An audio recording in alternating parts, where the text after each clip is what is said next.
ఈ వీడియోలో మన వెంచర్లో రోడ్స్ ఎలా వేస్తారో తెలుసుకుందాం. వెంచర్లో స్టార్ట్ చేసేటప్పుడు మనకి గడ్డితో అలా ఉంటుంది.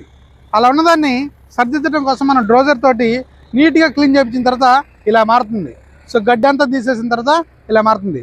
కానీ డైరెక్ట్గా దాని మీద రోడ్స్ వేయకూడదు, ఎందుకంటే అది సాయిల్ ఆల్రెడీ ఎన్నో సంవత్సరాల నుంచి అగ్రికల్చర్కి వాడి ఉంటుంది కాబట్టి దాని మీద తోటి మట్టి తీపిచ్చిన తర్వాత సో గట్టి రాళ్ళు గట్టి మట్టి వేసి దాని మీద రోలర్తో తిప్పుతాం. సో జేసీబీ కూడా ఎలా వర్క్ చేస్తుందో చూద్దాం. సో మనకి డ్రోజర్తో తిప్పిన తర్వాత మనకి కంప్లీట్గా నల్ల మట్టి ఇలా కనిపిస్తూ ఉంటుంది. గడ్డి అంతా తీసేసి నీట్గా కనిపిస్తుంది, ఒక లేఅవుట్ స్ట్రక్చర్ వస్తుంది. మీరు ఇక్కడ చూస్తున్నారు కదా మార్కింగ్. సో ఇది 40 ఫీట్ రోడ్డు. సో అక్కడ నుంచి ఆ మార్కింగ్ నుంచి ఇక్కడ వరకు 40 ఫీట్ రోడ్ అనమాట. సిమెంట్ రోడ్స్ వేసే ముందు ఎలా ఉంటుందో మీరు చూడవచ్చు ఈ వీడియోలో. వేసి సో గట్టి మట్టి ఉన్నంత వరకు తోలుద్ది అనమాట. అప్పుడు లూజ్ మట్టి అంతా బయటకు వేసేస్తుంది. ఇది మిగతా ప్రాజెక్ట్స్లో వాడుకోవచ్చు. సో కాలువలకి వీటన్నిటికీ.